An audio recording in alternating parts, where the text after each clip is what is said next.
You're listening to Answering the Call, the official podcast of the 12th Man Foundation.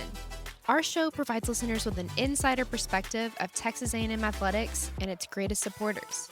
This podcast will bring you exclusive interviews with coaches, athletes, donors, and the dedicated staff of Aggie Athletics and the 12th Man Foundation. You ready? Let's dive into today's episode.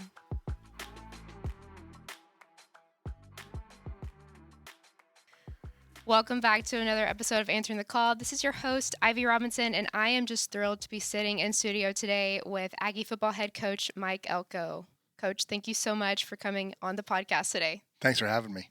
Yeah, we're so thrilled to have you, and in fact, you're the very first head coach to have on this podcast. So we are making history today, Coach. Yeah, that's a good thing. I'm also the only undefeated head coach here at Texas A&M currently. There we go. So it's a good time for me to be on this thing. That is so accurate. Absolutely.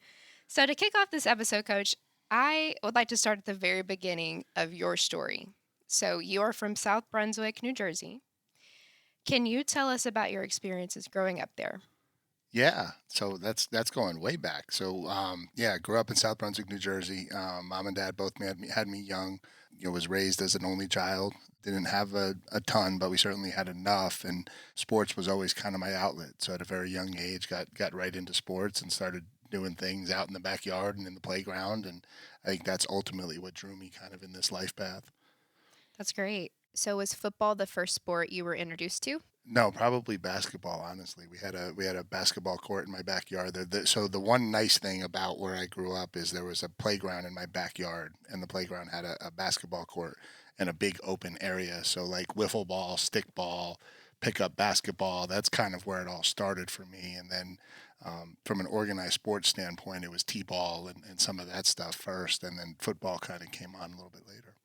That's great. So you said only child. Did you play with like other kids in your neighborhood and get together? That's kind of what the park was. Yeah. Going out to the park was kind of like your siblings. And I lived in the same house from like age 5 to age 17. And we kind of grew up in a trailer park. So it was a community neighborhood. And I think everyone was kind of trying to get out of their house. So back then we were all kind of outside playing a bunch. So did you have any family members who worked in sports or in athletics in general? Yeah, on lower levels, I had an uncle who was kind of like a Pop Warner coach and helped out at the high school. My cousin probably was the most famous coach in the family. He was a defensive coordinator at a high school in Bucks County, Pennsylvania, and ultimately became the head coach. I was actually named after my great uncle, who was a football, baseball coach at South Brunswick High School, and so to that level, but certainly nothing comparative to Texas A&M or anything like this. Yeah. What was South Brunswick like in general? Just the environment, like the town. What's your favorite part about South Brunswick or New Jersey? Yeah, it's been a long time now, so we're getting into the time capsule. But yeah, just general suburbia. It was a nice community, it was a nice town, but it was as general suburbia in America as you could possibly get. And so probably the best thing that I remember about it was we had Tasty Sub Shop. So anytime I go back, like there's a New Jersey sub shop, Tasty Sub Shop. Shout out to them if they're still around. But that was probably the biggest memory that I have. Very cool, Tasty Sub Shop. I'm going to remember that if I'm ever in New Jersey. Transitioning from your childhood into college, so you played safety at the University of Pennsylvania. What led to that opportunity, and why did you ultimately choose to attend the University of Pennsylvania? Yeah, so didn't really know. My recruiting started really late. After my junior year, I still didn't even know if I was going to get a chance to get recruited. I actually applied to schools like North Carolina and Michigan and Duke just in case I didn't get a chance to play football in college. And then in my senior year, I started getting some opportunities and some I guess they're called offers. I didn't have scholarships in the Ivy League, but offers to go. And it kind of settled into Columbia and Penn were the two schools that I really strongly considered, obviously New York City and Philadelphia. So I was looking for a city environment. I guess that's what kind of drew me a little bit. And at the time, Penn was a really successful program and the coaches were great. And so decided to do that and spent 4 years in Philadelphia. How was it balancing the schedule of being a student and an athlete at Penn? Walk us through those emotions and what that environment was like. Yeah, it was challenging. I joke with people all the time. I said some people graduate magna cum laude, some people graduate summa cum laude. I kind of graduated barely cum laude, and but I was able to kind of get through, and they can't take the degree away from you once you get it, and so I've got it. And but no, it's a very challenging school. Obviously, I tell everybody that kind of gives me the eyes when I tell them I went there, that I kind of snuck in through the side door through athletics. But no, met some great people, and obviously kind of shaped me from a learning standpoint for the rest of my life. Yeah, and what an accomplishment being an Ivy League school. I mean, that's awesome. What did you study there? So that's a great story. So I went in. The Wharton Business School is what Penn is known for. It's the premier business school in the country. No disrespect to Mays, but I did one class. I got an 88. I never forget this story. I got an 88 on my first exam, and it was a C because they graded everything on a curve, on the bell curve. And so the average was an 88. And I was like, yeah, this isn't going to be for me. So we're going to have to try something different. Thought about potentially like going down the field of law and law school, or even like communications and sports journalism and things like that. And ultimately settled on coaching. And once I settled on coaching, it kind of was, okay, maybe I'll just do U.S. history, because then if I have to fall back and be a teacher, I can fall back and be a high school teacher and high school football coach, and maybe that's what my career will look like. And it's kind of shifted gears a little bit.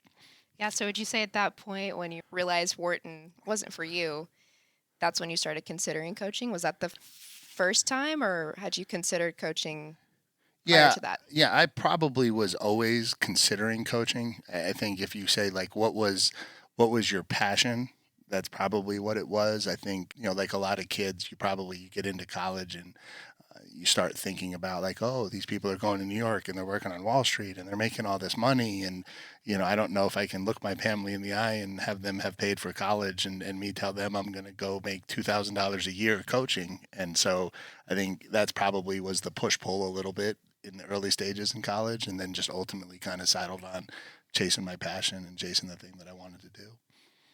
That's great. What life lessons did you learn as a student athlete at Penn that really shaped your mindset for your program and who you are today? Yeah, it's interesting. If people who are listening that actually know me, it's I probably became a better life person after college than I was in college. I was a gym rat. I like to do a lot of things. So I like to, we played basketball down in the Philly City parks. I tried to play softball in the summer. We played some competitive softball leagues in the summers. I didn't necessarily, and don't tell my players this, I wouldn't say that I was the best, like get in the weight room all the time, make myself the best football player I could possibly be. I don't know that that was necessarily my path. And, but I always understood the game really well. And so, as it kind of progressed through, that just kind of was my skill set. I understood the game. I kind of understood people a little bit. And so I think the life lessons I learned really were chase the things that you're passionate about, because if you chase the things that you're passionate about, you'll kind of pour yourself into them. And I think you become very successful that way. I love that. Yeah, chasing the things you're passionate about. I mean, if we all just really self-reflect and consider, what do we love doing every day? They say if you love what you're doing and you're passionate about what you're doing, it doesn't feel like a job. It doesn't feel like work. And so I love that. How would you say your time at Penn shaped your coaching style? Probably not at all, to be honest with you. I think, I don't know. It wasn't really there. There's not a lot of people I graduated with who are in coaching. I think probably the one other person that I know who's a Penn grad who's doing this thing at a high level from a coaching standpoint is Kevin Stefanski, the head coach of the Cleveland Browns. He was a couple of years behind me, but I don't know that I would say it necessarily shaped that part of it. I do think when you go to a school like that, you learn how to think on your feet. You learn how to be analytical in your thought process. I think the school sharpened your mind in a certain kind of way that I think that part of my, I guess, personality probably was shaped through that. I don't know that necessarily any of my defensive acumen or philosophy was shaped through my early days at Penn, but certainly the ability to think on your feet and have some thought behind what you do. Be adaptable. Yeah. You also met your wife, Michelle, at Penn, correct? I did.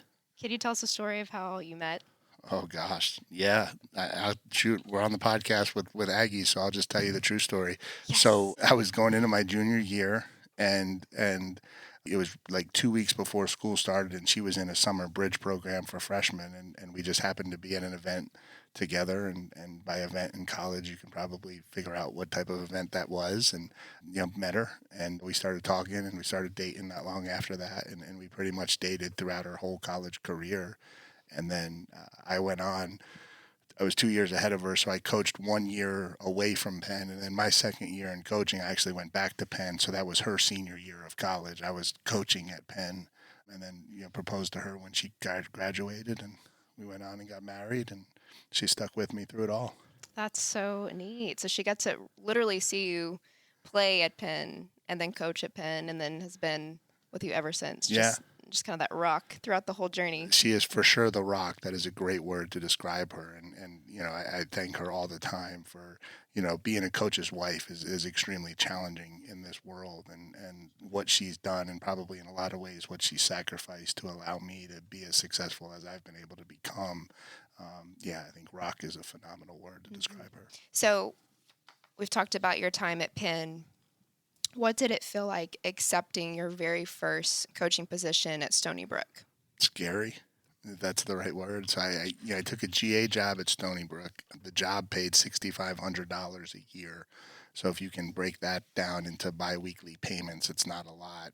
Long Island's one of the most expensive places to live in the country. And so when you're trying to figure out how to pay rent off of what the take home is on that salary, it's not good. And so, it was, kind of jumping off the deep end a little bit and saying, okay, this is what I want to do. Let's see what this becomes. And, you get there and you kind of roll your sleeves up and you don't really think about much, and you just hope it works out.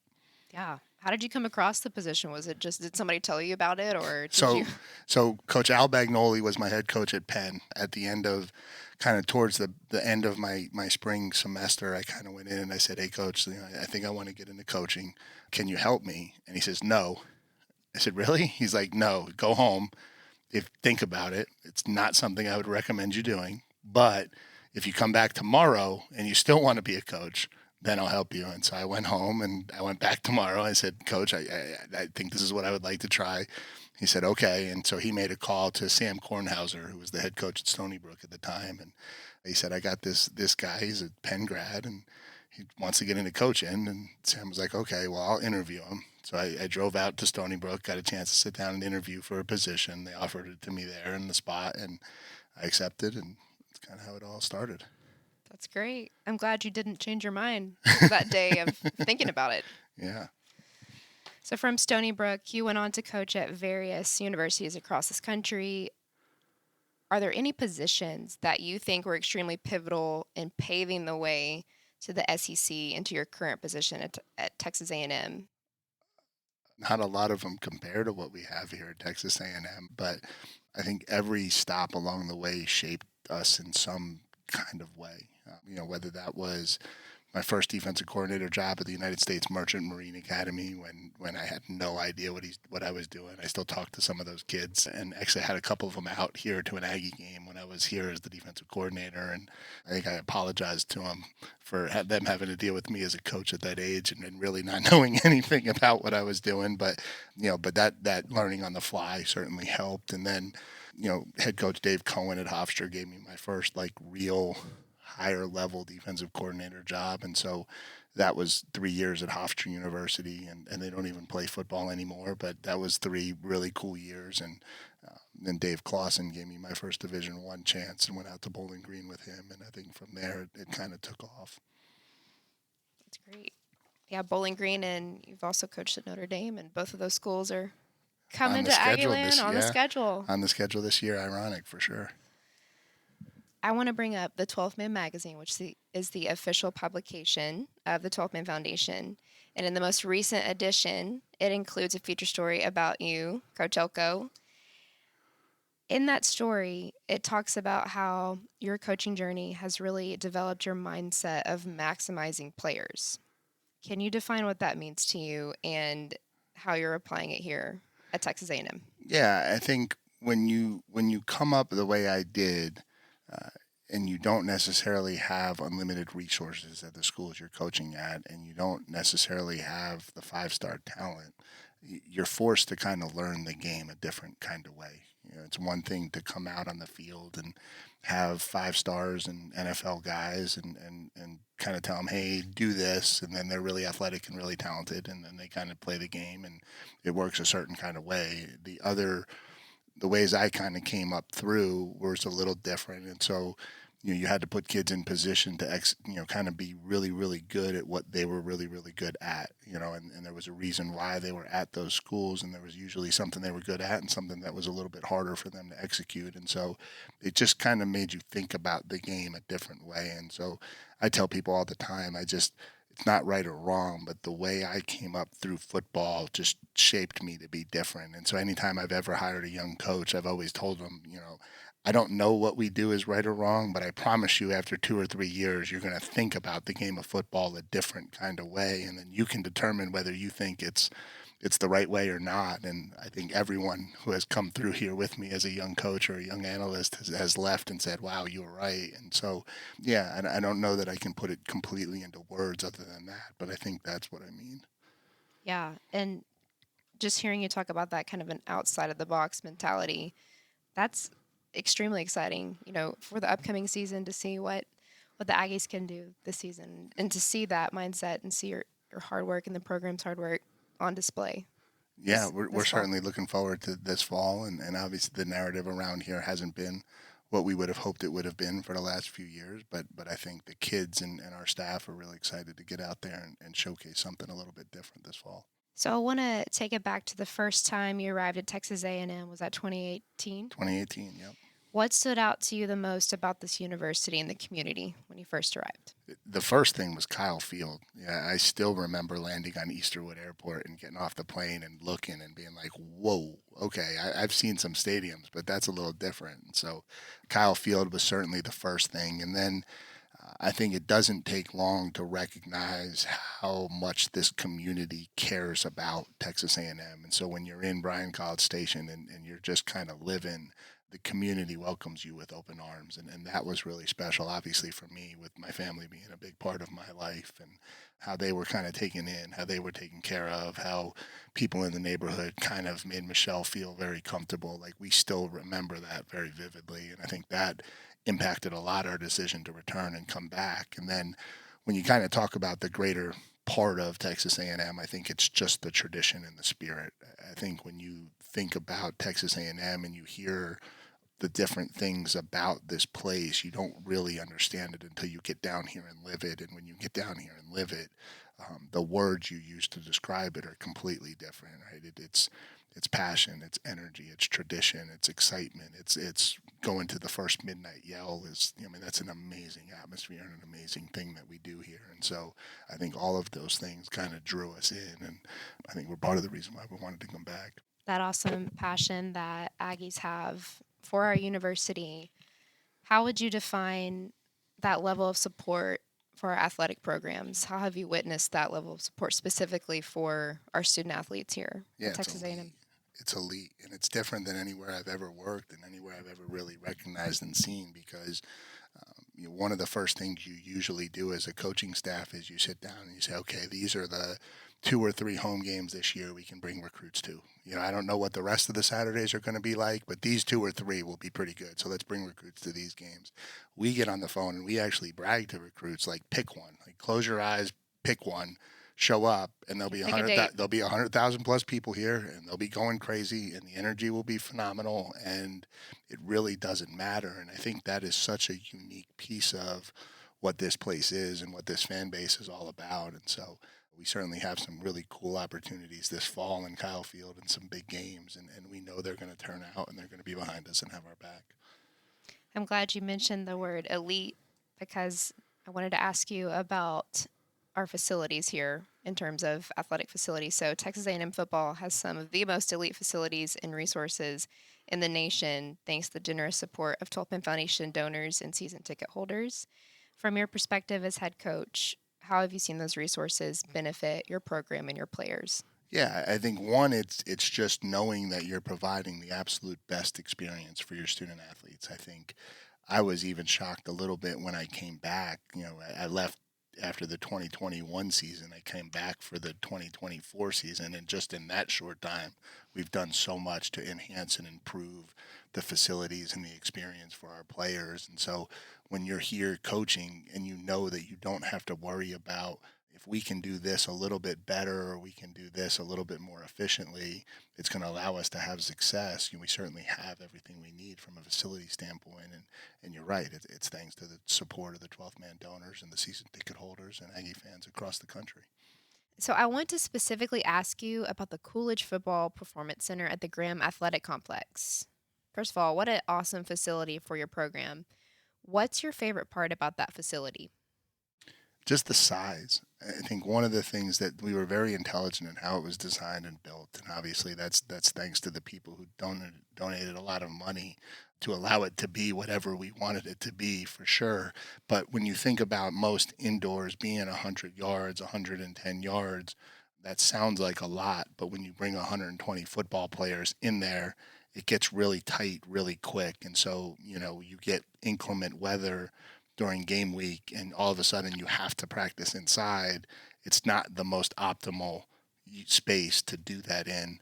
The way it's designed now, the space we have being 160 yards, the wide runoffs, the end zones, you can go in there as a split team and really have plenty of room to function exactly how you would want to. And so I think that just in and of itself allows us something that nobody else in this country has. And so it's pretty cool that way. Absolutely.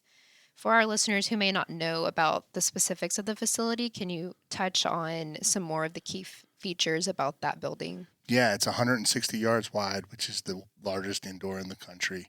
I think we have 10 to 15 yard runoffs on each side. And what a runoff is the space between the sideline and the walls that are the indoor. And so if you could think about the importance of that, when a kid's running full speed at the sideline, a lot of schools have runoffs that are 5 yards. And so that kid's running into something, right? And that's not ideal, right? And so that limits how fast and how much you can actually go. And then we have drop down field goal posts on both sides so that we can kick in there, we can punt in there. It's an all-purpose facility that's there year round. And then on the second floor there, we were able to build a balcony, and so we've got great filming angles, which is obviously critical for us from an evaluation standpoint. But we also got plenty of room for people to stand up there, watch, recruits to come in and be able to watch what we're doing. And so, yeah, there's really not much that we're missing in there. 12 Man Foundation donor contributions help support resources like facilities and nutrition and academic support, sports medicine training, things along that nature. Can you speak about the positive impact you've witnessed those resources having on your players? Yeah, I would word it this way, and I think this is probably important for our donors and our fans to hear. In this world of NIL and transfer portal and all of those things that are happening, what we can never lose focus on is the most important thing is still player retention. And now the competition to retain your own players is higher than ever because they have the freedom to go and move. And so all of those resources that pour into nutrition, sports medicine, mental health, career development, all of the different avenues of the program outside of just playing football, that enhances the experience that our student athletes have. And because our student athletes are getting an experience that they don't think they can get anywhere else, it helps drive up your retention rate. And I think that is a piece that not enough people talk about. Everyone talks about who we're going to get or who we're going to get or who we're going to get. But one of the biggest things we can do is keep the people in the program that we want to stay in the program. And so I think that's something that we've been able to kind of utilize the resources that we have here at Texas A&M, maybe in the short 8 months I've been here, and kind of redistribute some of those in a way that can enhance the student athlete experience while they're here. Speaking of enhancing that student athlete experience, obviously, like you had just mentioned, we are experiencing unprecedented times right now in college athletics with NIL. The industry is evolving at a rapid pace. We don't know what the future holds. And so, as a leader, how are you navigating this current landscape and really guiding your program through this new era? Yeah, I'm fortunate because it's the only era I know. So I've only been a head coach at a time when NIL's a thing, the transfer portal's a thing. I don't know being a head coach in any other era. And so I think you talk about a lot of things. I think one, you talk about retention like we did. I think the other thing is you have to understand that you have to provide value to our student athletes, and value is NIL, and that's just our new reality. And so we talk a lot about not needing to be the school paying the most or giving kids the most. We don't want them to be here for those reasons, but we do need resources, because if the choice is stay at Texas A&M for zero or go to school A for a lot more than zero, we're not going to be able to retain them, right? And so they've got to feel as though they're valued by their university and by their donors. And so supporting NIL is something that's going to continue. It's not going anywhere. And I've said this to a lot of groups since I've been here. We can spend a lot of time trying to figure out what our opinions are on it, but none of that's going to help Texas A&M football get where it wants to go. It's here. It's going to stay. It's not going anywhere. And for us to be the program we want to be, it's going to be a piece of it.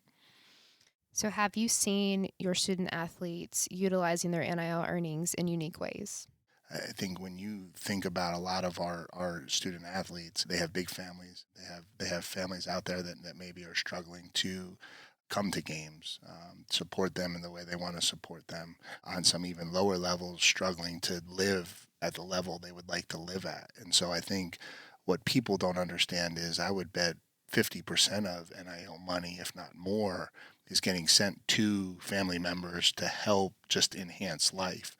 Then I think what you're getting is a lot of kids now getting really intelligent with understanding, like, okay, when we came out of college with debt.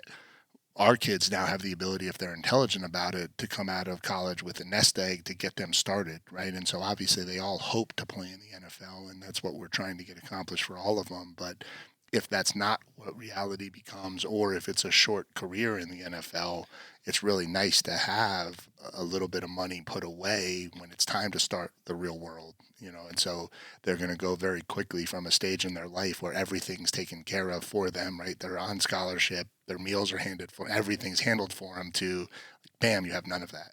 And you're on your own, and you've just got to go. And so to some degree, it's almost like a retirement fund to start them off with, right, when they get done playing football. And so, yeah, I think it gets used in ways that not a lot of people talk about. Everyone just thinks our kids get an NIL check and they run to the store and spend it all. And I don't think that's the reality for a lot of kids. Yeah, it reminds me of something I read one time, that NIL is providing opportunities for our student athletes to where they can make a more informed decision on if they want to go pro, and they don't feel as pressured to go pro to start earning. So tacking onto the back of your answer, I think it's benefiting student athletes in ways that people don't realize. And have you seen any other unique ways that student athletes have utilized their NIL earnings? No, I think what you just said is dead on. I think a lot of kids feel pressure to earn money. I think normal college kids sometimes feel pressure, right? You feel pressure that you got to get out into the workforce and you got to make enough to help support the people who helped you get where you are. And so I think for our kids, that's even more enhanced just because of the popularity of the game, and how many people follow it, and the profile that it carries. And so I think prior to NIL, you were getting a lot of kids making really bad decisions about going pro or staying in school because they just felt the pressure of going to have to earn something to help give back. And now I think a lot of that is eliminated. And now you're starting to see kids maybe make more intelligent decisions in that regard, which I think leads to higher graduation rate, higher success in life, more important, more informed decisions. You never want to make decisions and have to feel like you're making decisions for money. Nothing ever good comes from that. Absolutely. So shifting gears a little bit, what mottos and values have you instilled in your players and program to stay grounded throughout this ever changing, ever evolving landscape of NIL? I think the biggest thing is the role we play in the Bryan College Station community. I think you want to keep a kid grounded.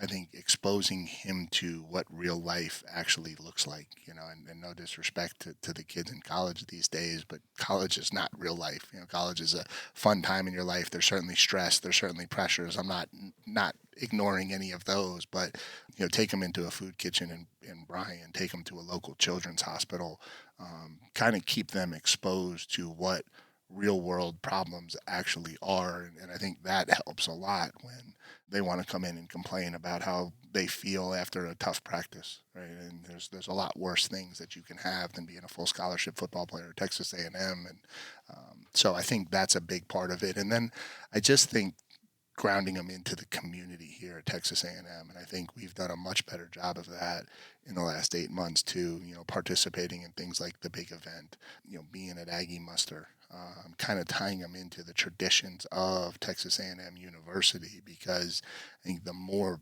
they feel connected to the school, the easier it is for them to go out there and perform at a higher level, because they are representing something a little bit more than just themselves.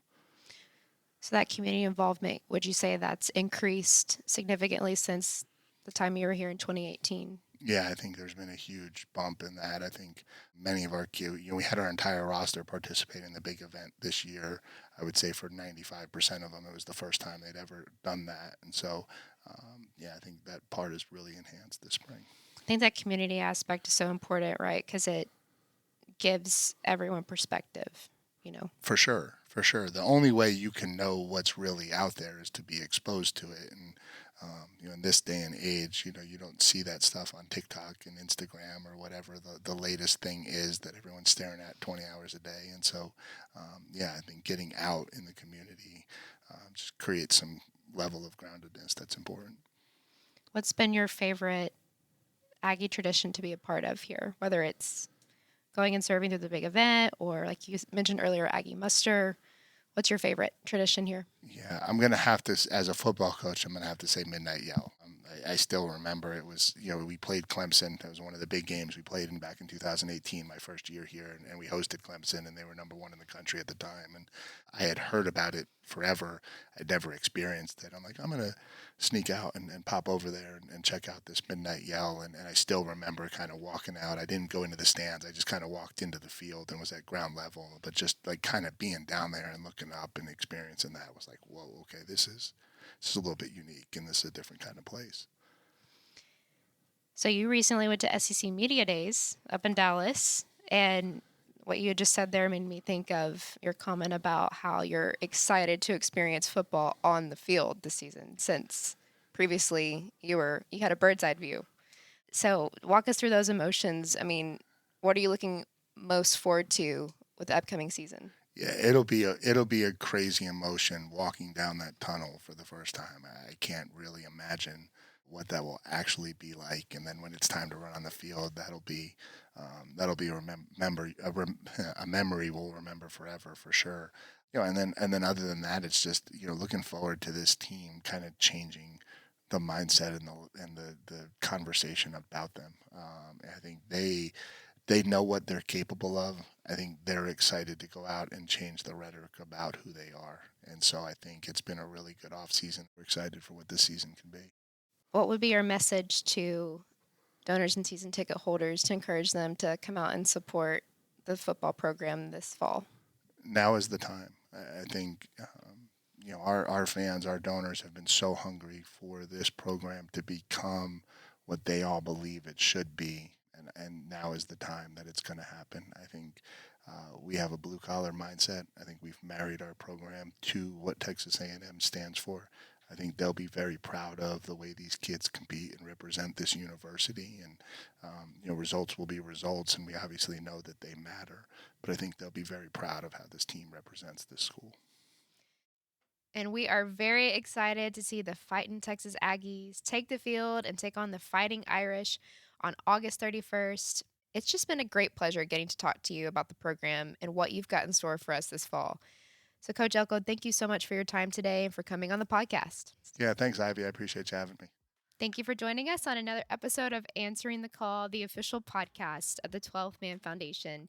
A special shout out to our incredible podcast producer, Megan Hoffman, and to 12th Man Productions for their generous use of this studio. We also would like to extend our heartfelt gratitude to every donor and season ticket holder for always answering the call through loyal support of Texas A&M Athletics and our student athletes.